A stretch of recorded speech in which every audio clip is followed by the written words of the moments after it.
Halo teman-teman semua, selamat datang di podcast kelompok 9 dari mata kuliah Pancasila di Universitas Pelita Harapan. Di sini kita bakal ngobrol-ngobrol santai nih tentang penerapan nilai-nilai Pancasila dalam relasi lintas agama, khususnya dalam dunia kerja, lembaga, dan masyarakat. Halo, kenalin aku Vincentius Manuel dari Tangerang, dan bersama aku ya teman-teman dari kelompok kita nih. Coba yang lain perkenalan dulu. Halo, aku Zeda Munadala dari Makassar. Halo guys, aku Tresia Reini Palohoen dari Manado. Halo semuanya, aku Gracia Santo, panggil aku Grace, aku di Jakarta. Dan yang terakhir, aku Retno Tri Utami dari Surabaya. Jadi kita tanpa basa-basi jauh lagi, kita langsung mulai aja. Tujuan podcast kita kali ini adalah untuk berbagi cerita dan juga pengalaman yang nyata nih, yang dekat juga dengan kehidupan kita. Sekaligus ngupas nih ngobrolin kasus-kasus penting yang secara jelas memperlihatkan bagaimana nilai-nilai Pancasila diterapkan dalam kehidupan sehari-hari. Khususnya bagaimana Pancasila menjadi landasan yang kuat dalam membangun dan juga menjaga keharmonisan hubungan antar umat beragama di Indonesia yang beragam ini. Dan ngomong-ngomong soal itu, ada yang pernah ngalamin situasi gak sih di mana kalian melihat atau merasakan langsung hubungan lintas agama yang harmonis, entah di tempat kerja kalian atau lingkungan sekitar kalian? Mungkin ada yang punya cerita menarik, guys. Aku ada sih, jadi aku dari Sulawesi Utara kan, dengan mayoritas agama Kristen. Nah, di sini tuh toleransinya tinggi banget loh, bahkan Manado pernah menjadi salah satu kota yang toleransinya tertinggi di Indonesia. Nah, di kantorku kalau ada teman-teman yang menjalankan ibadah yang beragama Muslim, misalnya sholat Jumat atau mau sholat di musola, mereka diperbolehkan untuk istirahat sebentar dari pekerjaan. Nah, bos aku juga sangat mendukung dan menghormati semua agama. Jadi lingkungan kerja di sini benar-benar toleran dan bebas dari rasisme. Keren. Wah, keren banget ya. Di lingkungan rumah aku, di sini tetanggaku tuh baik-baik banget. Kebetulan komplek perumahanku tuh bertetangga banget. Jadi misalnya kemarin kan Lebaran dan Imlek, kita tuh semua agama ikut merayakan. Kayak datang ke rumah orang yang merayakan Imlek, bawain kue, terus pas Lebaran mereka juga silaturahmi nih, ucapin terus gitu-gitu deh, baik banget pokoknya. Gila, keren-keren banget ya cerita kalian. Jadi nggak cuma di lingkungan kantor aja ya, bahkan juga di lingkungan rumah, ke teman-teman, dan juga masyarakat sekitar pun kita bisa ngelihat nilai-nilai Pancasila yang diterapkan dengan baik nih di sekitar. Oke, kita sekarang langsung bahas aja kasus yang lebih besar yang juga lebih nyata. Nah, ngomongin soal penerapan nilai Pancasila dalam kehidupan sehari-hari, ada dua kasus besar nih yang kita bahas di podcast kali ini. Kita mulai dengan fenomena yang cukup bersejarah ya, yaitu kemarin ada kunjungan Paus Fransiskus ke Masjid Istiqlal di Jakarta pada 5 September 2024. Menarik banget ya sih untuk kita bahas. Jadi Paus itu pemimpin tertinggi di gereja Katolik, mengunjungi masjid terbesar di Asia Tenggara. Ini kan kayak statement besar tentang toleransi antara agama Katolik dan Islam. Kalau menurut kalian gimana nih guys pendapatnya? Iya, personally buat aku ini benar-benar keren banget sih. Gimana ya, Paus Fransiskus itu kan bukan orang sembarangan kan. Jadi kalau dia bisa menghargai tempat ibadah umat Islam sebesar Masjid Istiqlal, itu kayak ngasih pesan buat kita semua. Hey, meski kita beda agama, kita tetap bisa saling menghargai dan hidup berdampingan loh. Itu mencerminkan sila pertama Pancasila, yaitu ketuhanan yang Maha Esa, yang mengajarkan kita untuk saling menghormati meski berbeda keyakinan. Aku ngerasa ini juga langkah nyata dalam mengaplikasikan Pancasila di dunia nyata dalam konteks kerukunan umat beragama. Setuju banget nih sama Kak Tresia. Ya, dan juga aku ngeliat ini nih sebagai penerapan sila kedua Pancasila ya, yang isinya tuh kemanusiaan yang adil dan beradab. Gimana nggak beradab kan? Paus sih sebagai tokoh besar, kita kan kenal dia sebagai tokoh besar ya guys, yang sangat berpengaruh ke banyak orang. Dia menunjukkan lewat tindakannya untuk menghargai kebebasan beragama. Apalagi kalau kita bicara soal agama dan toleransi, itu kan bukan cuma soal teori doang, tapi harus ada tindakan nyata, dan Paus tuh udah ngelakuin itu. Jadi ya, dia udah lebih dari sekedar simbol. Dia juga mencontohkan langsung nih ke dunia, ke seluruh umat manusia di dunia loh. Secara kan banyak ya dia diliput ya kalau beliau nih bergerak kemanapun gitu. Setuju. Setuju. Aku juga mikir kalau ini tuh benar-benar mencerminkan semangat Bhinneka Tunggal Ika juga sih. Indonesia itu kan negara yang kaya akan budaya, suku, agama. momen ini tuh ngasih tahu kita bahwa meskipun ada perbedaan, kita tetap bisa hidup dalam harmoni. Nggak ada yang lebih indah daripada bisa hidup bersama dalam keberagaman yang tetap menjaga rasa persatuan. Paus datang ke Masjid Istiqlal itu bukan cuma soal agama, tapi lebih kepada kita semua yang memilih untuk hidup berdampingan dalam saling menghargai. Kalau Retna gimana? Ada tanggapan nggak soal fenomena ini? Ada dong, ada. Kalau aku sih ngerasa ini jadi pengingat buat kita semua, terutama dalam kehidupan sehari-hari. Bisa bayangin nggak sih? Paus yang merupakan simbol pemimpin agama Katolik datang ke tempat ibadah umat Islam. Itu kan jadi contoh yang sangat besar untuk kita semua dong. Dan yang lebih keren lagi, sambutan masyarakat di Indonesia itu kan luar biasa banget. Hangat banget gitu. Padahal mayoritas di Indonesia itu kan muslim toh. Tapi sumpah, keren banget. Gak ada tuh kerusuhan, penolakan, dan lain-lain yang aku lihat. Masyarakat Indonesia ini emang sudah terkenal dengan keramahannya juga. Dan ini jadi bukti kalau kita bisa sangat toleran terhadap perbedaan yang ada. Aku sih berpikir kalau Paus bisa menghargai perbedaan, kita juga harus bisa menghargai satu sama lain tiap hari, baik di kantor, rumah, maupun di masyarakat. Benar-benar benar banget. Dan justru di sini aku juga ingin menyoroti satu hal sih. Kita semua sepakat lah kalau ini adalah contoh luar biasa tentang gimana Pancasila, terutama sila pertama dan kedua, bisa diterapkan dalam kehidupan kita. Tapi gimana dengan kondisi di beberapa tempat yang masih ada keretakan antar agama? Misalnya di beberapa daerah tertentu masih ada aja isu intoleransi yang terjadi.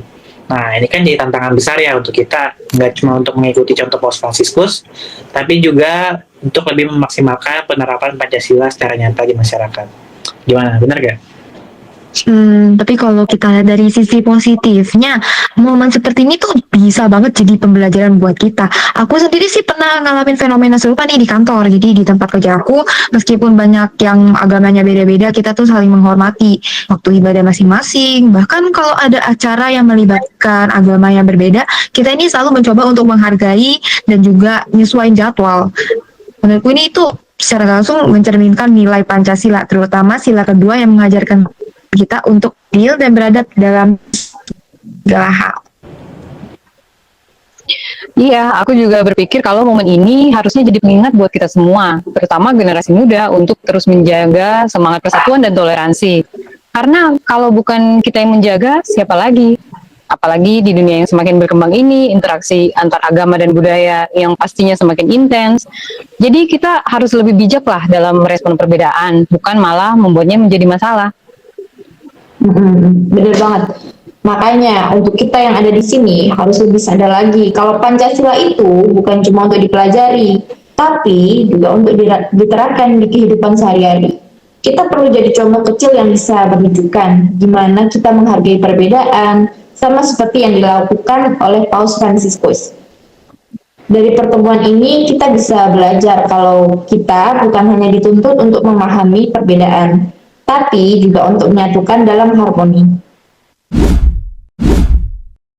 Sekarang kita beralih nih ke kasus yang kedua yang gak kalah menarik juga. Di Denpasar, Bali ada kesepakatan yang luar biasa antara Majelis Agama dan Kerukunan Umat Beragama atau FKUB Kota Denpasar untuk memastikan kalau Hari Suci Nyepi dan Ramadan itu bisa berjalan berdampingan dengan damai di tahun 2025.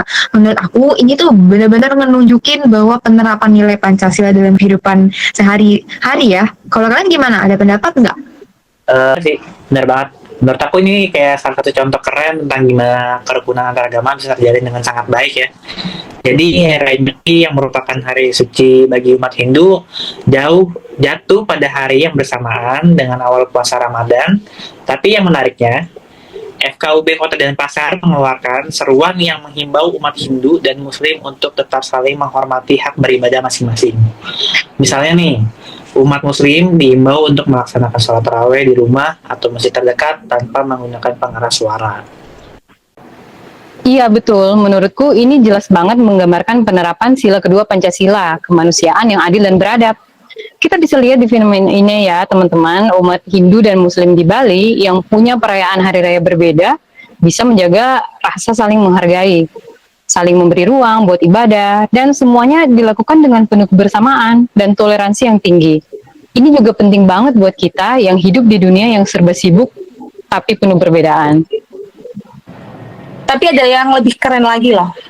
Dalam keseruan bersama ini, mereka juga menyarankan untuk menjaga ketertiban dan keamanan dengan melibatkan pecalang dan petugas keamanan. Jadi, tidak hanya menghormati hak beribadah masing-masing, tapi juga menjaga kenyamanan bersama. Untuk ini juga sejalan dengan sila keadilan sosial bagi seluruh rakyat Indonesia. Semua umat beragama mendapatkan kesempatan untuk setara untuk merayakan hari raya dengan damai.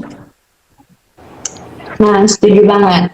Dan aku juga merasa ini mencerminkan semangat Bhinneka Tunggal Ika dengan sangat jelas.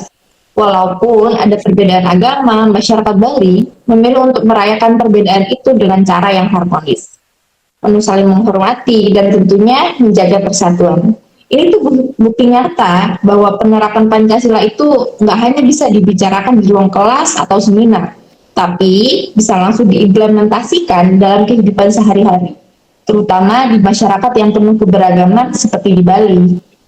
Ya, aku juga ngerasa sih ini sangat relevan banget ya buat kita semua, terutama bagi generasi muda kayak kita gini yang mungkin kadang lupa tentang betapa pentingnya menjaga kerukunan antar umat beragama. Kayak fenomena di Bali, kita bisa lihat kalau masyarakatnya punya komitmen untuk menjaga kerukunan meskipun ada perbedaan agama. Ini bisa banget jadi contoh bagi kita semua untuk terus mengedepankan nilai Pancasila dalam hubungan antar umat beragama. Keren banget sih ya kalau kita bisa terus-menerus menjaga semangat kayak gini. Aku pribadi sih ngerasa semakin yakin bahwa kalau kita menanamkan dan mengamalkan nilai-nilai Pancasila dalam kehidupan sehari-hari, kita nih bisa menjadi masyarakat yang lebih damai, lebih toleran, dan tentunya juga lebih bahagia. Semoga semua yang terjadi di Bali bisa jadi pelajaran berharga buat kita semua ya warga Indonesia.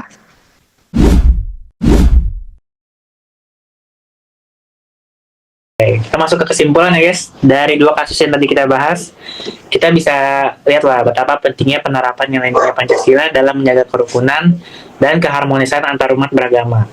Baik itu kunjungan Paus Fransiskus ke Masjid Istiqlal ataupun perayaan Nyepi dan Ramadan di Bali. Nah, semua itu menunjukkan bagaimana Pancasila bisa jadi landasan hidup kita dalam saling menghargai. Jujur, setelah dengar fenomena seperti ini, aku makin yakin bahwa Pancasila itu memang menjadi pedoman dalam kehidupan berbangsa yang lebih toleran. Betul banget. Pancasila bukan sekedar ideologi negara, itu juga pedoman hidup kita sehari-hari. Kalau kita terapkan nilai-nilai Pancasila, Indonesia menjadi negara yang damai, penuh dengan toleransi, dan pastinya hidup berdampingan dalam keberagamaan. Aku pribadi terinspirasi banget sama dua kasus ini. Dan semakin sadar betapa pentingnya kita saling menjaga rasa hormat antar umat beragama, baik di lingkungan kerja maupun di lingkungan masyarakat. Aku juga ngerasa sangat bersyukur bisa menjadi bagian dari masyarakat yang bisa menghargai perbedaan. Aku juga ngerasa sangat bersyukur bisa jadi bagian dari masyarakatnya bisa menghargai perbedaan. Ya nggak gampang sih memang, tapi dengan adanya Pancasila nih, kita jadi punya pedoman yang jelas untuk menjalani kehidupan dengan penuh toleransi. Aku sih semakin percaya banget bahwa dengan saling menghormati dan bekerja sama dalam perbedaan, kita bisa menciptakan lingkungan yang lebih baik dan damai. Pancasila itu bukan hanya teori, tapi harus kita terapkan dalam tindakan nyata sehari-hari. Semoga kita semua bisa menjaga prinsip-prinsip Pancasila di kehidupan kita dan tetap harmonis dengan sesama.